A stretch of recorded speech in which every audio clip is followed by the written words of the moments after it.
Atong tukion ang sugilanon sa usa ka batan-ong lalaki sa Samoa. Kini ang sugilanon ni Milo nga nagauluhan. Gitawag pinaagi sa kasakit.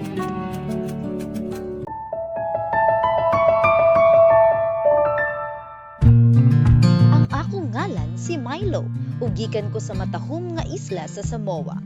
Dili sayon ang akong pagkabata.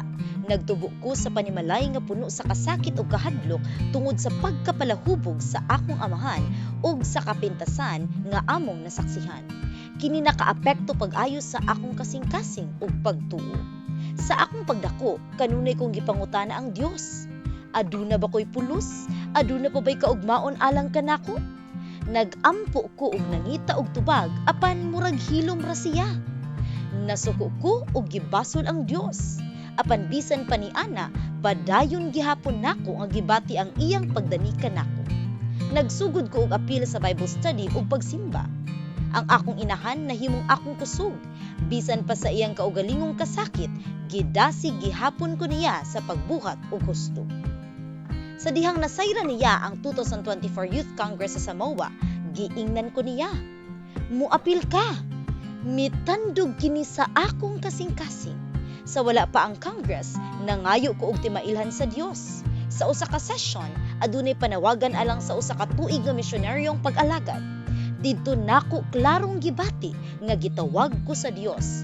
Nasabtan ko nga ang iyang paghilom dili pagsalikway, kundi pag-andam. Sa wala pa ko molarga para sa training sa Fulton College, kalit nga namatay ang akong igsuon. Nabugatan kaayo ko ug nawad-an og paglaom. Gibati nako nga napakyas ko. Apan pag-usab, ang akong inahan mipalig-on kanako ug nagpahinumdum sa tawag sa Dios sa akong kinabuhi.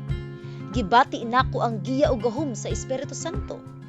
Karong panahona, akong panawagan sa tanan nga nag-antos. Ayaw undang.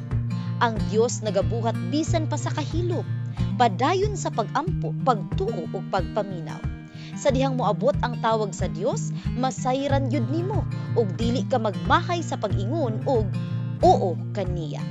Miingon si Jesus, bulahan ang mga gilutos tungod sa pagkamatarong kay ila ang gingharian sa langit.